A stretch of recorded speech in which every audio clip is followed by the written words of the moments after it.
ibundamu. Nggak bisa, nggak punya adab. Makanya para ulama mengatakan bahasanya kalau bicara tentang mensifati jasadnya istri Nabi, jangan, tidak boleh dilakukan. Sayyidah Aisyah radhiyallahu ta'ala dan Sayyidah Khadijah al-Kubra dan istri-istri Nabi yang lainnya, mereka wanita-wanita mulia, ummahatul mu'minin, ibundanya orang beriman. Jaga lisan kita, jaga pena kita untuk tidak menulis, agar tidak menulis sesuatu yang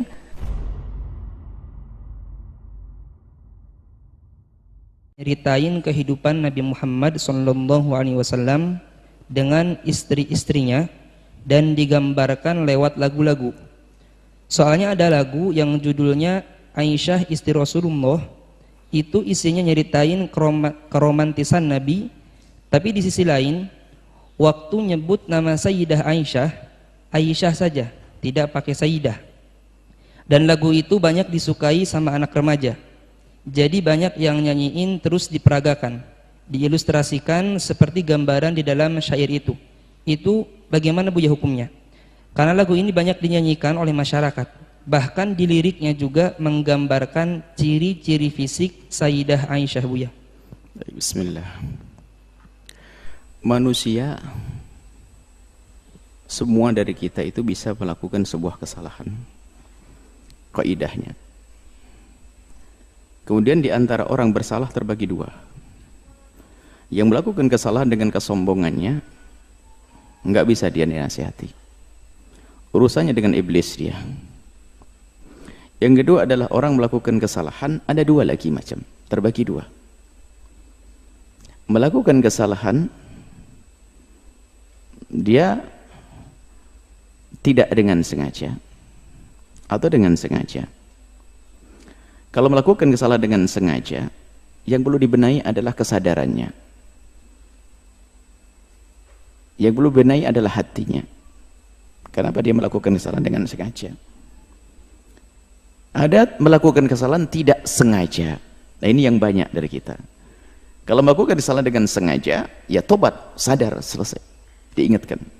Selagi tidak dengan kesombongan, mudah diingatkan. Tapi ada orang yang melakukan kesalahan dengan tidak sengaja. Ini yang banyak. Nah, ini mungkin akan kita kembangkan, melakukan kesalahan tidak sengaja. Ini husnudzan kita kepada hamba Allah dimanapun mereka berada. Orang yang membuat lagu itu, nah, kita itu begini, kadang kita itu pengennya orang itu nggak salah, itu salah. Jadi kalau melihat kesalahan orang langsung dihabis, loh memang kita ini selama ini bergaul dengan siapa? Dengan manusia, bukan dengan malaikat kok. Kita ini kadang-kadang masuk kutub ekstrim. Semua orang kalau salah langsung dihabis, jeder. Wah, dianggap nggak punya kebaikan sama sekali. Ini juga salah. Ekstrim yang lain lagi adalah salah sudah dibela, sudah salah dibela. Ini juga nggak benar nih, dua kutub yang salah ini. Melihat orang salah, nggak memilah-milah, nggak bisa. Pokoknya salah begini langsung dihabisin. Kadang di media, di ekspos ini, lu kok merendahkan orang? Memang kita ini selama ini dengan siapa? Dengan manusia bisa salah. Kita pun yang ngomong punya salah banyak kok. Sisi lain, sudah salah dibela. Ini semuanya nggak benar dua model manusia ini. Maka ayo menjadi orang adil di sini. Jika ada orang bersalah, ya, itu adalah kalau memang atas dasar ketidaksengajaan, kita kembalikan kepada Allah, semoga dia mendapatkan kebaikan dalam niatnya. Jangan langsung habis jeder. Mungkin niatnya baik, kita tidak tahu itu. Nah, berkenaan dengan kisah lagu tentang Siti Aisyah itu, nah ini kita masih husnudzon.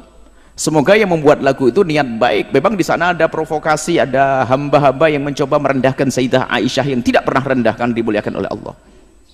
Ada sekelompok orang semacam itu. Lalu muncul lagu-lagu tentang Siti Aisyah. Satu sisi mungkin niatnya baik. Nah ini kita kembalikan pada niatnya. Insya Allah, dan ini husnul yang menyusun syair tentang Siti Aisyah itu sampai dilakukan itu, insya Allah saya tidak kenal. Insya Allah niatnya baik untuk mengangkat tentang Siti Aisyah, agar orang mensuri teladan Siti Aisyah. Dari sisi ini sesuai dengan niatnya adalah baik. Akan tapi kita semua manusia, kadang kita melakukan kebaikan, kadang dibarengi dengan kesalahan. Tinggal kita tegur kesalahannya saja, beres. Siapa yang tidak pernah bersalah? Siapa yang sempurna dalam melakukan? Kita melakukan sholat kadang ada salahnya, takbirnya kurang begini ada. Kita melakukan zakat ada kurang ini. Ada kekurangan itu wajar.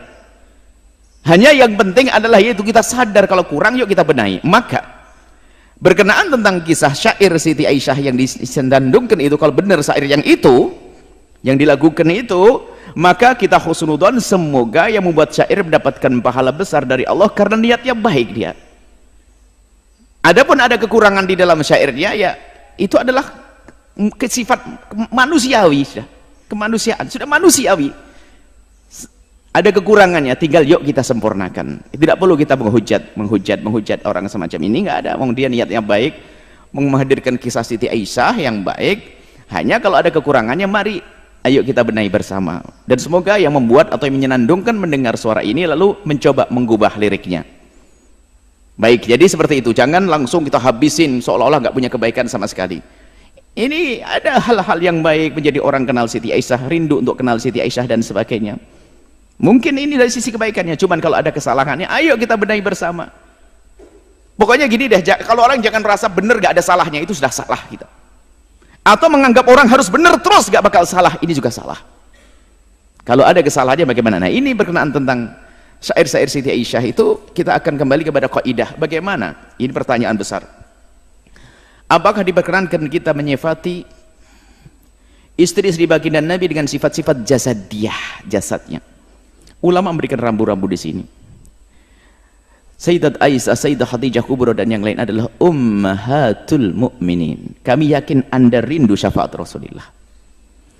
Kami yakin Anda semua adalah orang yang ingin mulia bersama Rasulullah. Dan termasuk membuat syair itu insya Allah tidak terlintas di hatinya untuk merendahkan istri Rasulullah. Cuman kalau ternyata ada syair yang perlu dibenahi, ayo kita benahi bersama. Mungkin ada pakar ahli dalam buat syair, dirubah syairnya. Ini kaidah di dalam membicarakan jasad Nabi. Kalau jasad secara umum adalah sah. Misalnya apa ya? Tidak mengarah kepada sifat-sifat yang spesial. Karena itu adalah ibu kita. Coba, kita dengan ibu sendiri, adik sendiri, kakak sendiri, laki-laki. Anda laki-laki, normal, sehat pikiran, sehat hati, nggak mungkin bisa membayangkan atau menceritakan tentang sifat-sifat sisik detail tentang adik perempuannya atau ibundanya. Mohon maaf, tentang bibir, tentang ini, nggak bisa. Nggak bisa. Khusus mahramnya itu nggak bisa. Kecuali sudah hatinya rusak karena nonton yang enggak tonton ini, sampai naudzubillah, sampai ada orang melakukan kehinaan dengan saudaranya sendiri. Ini berbeda. Tapi normal, sehat, punya kemuliaan, nggak bisa. Menceritakan tentang detail fisik ibundanya bagaimana, yang bakal didengar oleh orang, sementara wanita akan dijaga, ditutup. Menyebut tentang fisik yang sangat pribadi kepada orang lain, dan orang itu bisa saja laki-laki membayangkan, oh ibundamu, nggak bisa, nggak punya adab. Makanya para ulama mengatakan bahasanya kalau bicara tentang mensifati jasadnya istri-istri Nabi, jangan, tidak boleh dilakukan. Itu ibunda kita, ummahatul mu'minin. Ummahatul mu'minin. Jadi jangan sampai kita menyifati sifat-sifat jasad yang semua orang akan membayangkan tentang oh ininya ini. Bahkan segala sesuatu yang ada hubungannya dengan jasad, mari kita tepes itu ibunda kita. Ibunda kita itu Sayyidat Aisyah. Bahkan wanita-wanita mulia seperti Sayyidat Fatimah Zahra, kita tepis, kita buang. Kalau ada pikiran-pikiran tentang bayangkan tentang ini. Adapun penyebutan Nabi tentang Humaira, banyak riwayat tentang Humaira, ada riwayat palsu, tapi ada juga hadis yang benar tentang Humaira. Waktu itu tentang baginda Nabi di saat ada orang Habasyah, dakhalal Habasyah yal'abun, kemudian Nabi kan aturidina antanduri atuhibbina antanduri ya Humaira, ya Humaira, apakah kau ingin melihat wahai Humaira? Nah, tapi Nabi menyebut Humaira. Lah Humaira itu dalam bahasa Arab itu apa? Dimaknai adalah kalau untuk menyebut orang itu kan ada, kalau bahasa kita ada orang sawo mateng, kulitnya sawo mateng, kuning langsat ya, ada macam-macam. Jadi sifat umum bukan menyifati tentang bibirnya warnanya merah atau pipi merah, tidak, bukan itu. Humaira itu adalah menyebut orang yang kulitnya bukan kulit hitam Tapi kalau disebut baydo tidak disebut putih dalam bahasa Arab, sebab putih itu ada kesan baros apa? Belang. Jadi tidak sebut putih, tapi khumaira itu adalah bahasa Nabi. Itu bahasa Nabi untuk istri Aisyah. Dan kita tidak perlu mengembangkan makna ini menjadi kemerah-merahan ini itu dia. Hati-hati, jangan itu. Ini nasihat. Jika mendengar, silahkan dengar. Ada syairnya?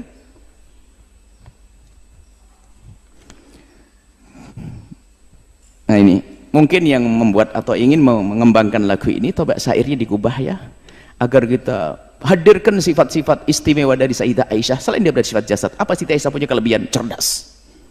Sampai dia mujtahidah, termasuk minal mukthirin min riwayatil ahadithi, orang yang paling banyak beratkan hadis, cerdas, pandai, tangkap, penuh kasih, tegas tapi sejuk wajahnya. Nabi Sayyidah Aisyah. Jangan difati dengan sifat, mohon maaf saya tidak tega membacanya. Ada di bait yang pertama ini, barisan pertama itu mulia indah, kemudian bisa diganti setelahnya mulia indah kemudian berseri, boleh, masih wajar. Tapi itu mulia indah ada tengah-tengahnya, digantilah dengan mungkin sejuk, wajahnya sejuk, bisa jadi semacam itu. Kemudian ada bait yang bait pertama baris kedua, kami pun tidak bisa membacanya karena saya tidak bisa membaca semacam itu. Bisa diganti itu misalnya dengan mungkin sifatnya ditonjolkan cerdas, pandai, dan penuh kasih sayang, bisa saja diganti seperti itu. Bukan menyifati wajah, saya tidak bisa membacanya. Baris yang kedua dari bait yang pertama, cerdas pandai, penuh kasih sayang, dan penuh kasih sayang bisa, atau diganti dengan pokoknya coba yang punya. Kemudian yang terakhir, bukan ini bait pertama, bait kedua ya, bila marah Nabi kan memanja. Memang Nabi selalu menghibur, ditambah saya diganti di bawahnya itu bukan dengan itu, menghibur hatinya, bisa dikatakan menghibur hatinya. Nabi selalu kalau Siti Aisyah marah adalah berusaha untuk menghibur hatinya tanpa menghadirkan satu yang ya intinya untuk menjaga jangan sampai kita punya bayangan-bayangan yang kurang pantas kepada ibunda kita. Adapun baginda Nabi pernah minum di bekas gelasnya Sayyidah Aisyah, mungkin bisa saja bekas gelasnya diganti tanpa harus menyebut bentuk fisiknya. Tapi itu masih enggak. Tapi kalau sudah membentuk warna dan menyifati wajah ini itu, ayo kita hindari. Apalagi jasad yang lainnya, naudzubillah. Kemudian yang selanjutnya ada video klip barangkali yang su'ul adab ya. Dan mungkin niatnya juga baik karena belum mengerti. Sudah syair tentang Siti Aisyah, Sayyidah Aisyah, digambarkan tentang perempuan yang berdandan dan sebagainya, seolah-olah Siti Aisyah itu dan paling tidak pantas itu semuanya. Ini nasihat buat saudara-saudaraku pecinta sholawat, ayo kita waspada dalam hal-hal yang semacam ini. Itu saja mungkin. Jadi yang membuat lagu dan yang ingin menyebar itu kami yakin husnudon karena rindu agar Siti Aisyah betul-betul jadi suri toladan. Akan tapi saya manusia, saya pun ngomong begini dalam satu jawaban ada yang salah kok kalau ada yang nyari. Dan saya siap untuk menarik diri kalau tobat, saya siap. Tobat bagi saya adalah sesuatu yang harus saya masuki pintu itu, karena orang salah nggak ada lagi kecuali harus tobat. Maka saya pun yakin Anda yang membuat lagu dan menyebarkan lagu itu, Anda adalah orang-orang yang tulus dan ikhlas. Orang-orang yang tulus dan ikhlas, tinggal sekarang sempurnakan, ayo sempurnakan. Kalau Anda buat program sudah baik, ada kekurangannya, sempurnakan program Anda untuk membawa Siti Aisyah jadi suri teladan dan kaum wanita. Ayo kita sempurnakan bait-bait syair yang dibenahi. Kemudian juga jangan sampai memperagakan tentang sahabat-sahabat Nabi, istri Nabi. Ingat itu ibunda kita, ibunda istri baginda Nabi SAW, ummahatul mu'minin. Ini bisa kami sampaikan ya. Semoga Allah memberikan balasan segala kebaikan kepada siapapun yang berniat baik. Kemudian semoga Allah memberikan keinsafan kepada kita, siapapun dari kita yang bersalah kemudian ingin membuat perubahan. Jangan sampai Allah menjadikan kita orang sombong yang tempatnya di dalam kehinaan di neraka. Tawadhu dengan kebenaran, menerima kebenaran, menjauhi kemungkaran, dan semoga kelak Allah mengumpulkan kita di surga bersama baginda Nabi Muhammad, bersama ibunda kita Sayyidah Aisyah radhiyallahu taala anha, Sayyidah Aisyah radhiyallahu taala anha, dan Sayyidah Khadijah al-Kubra, dan istri-istri Nabi yang lainnya. Mereka wanita-wanita mulia, ummahatul mukminin, ibunda-ibundanya orang beriman. Jaga lisan kita, jaga pena kita untuk tidak menulis, agar tidak menulis sesuatu yang menunjukkan sesuatu yang tidak pantas tentang jasad-jasad. Bicara ini saja insyaallah ya. Semoga Allah mengampuni kita semuanya, menjaga hati kita, menjaga lisan kita, menjaga semuanya yang Allah berikan pada kita, sehingga tidak kita gunakan kecuali untuk yang Allah ridhai. Ini saja, wallahu a'lam.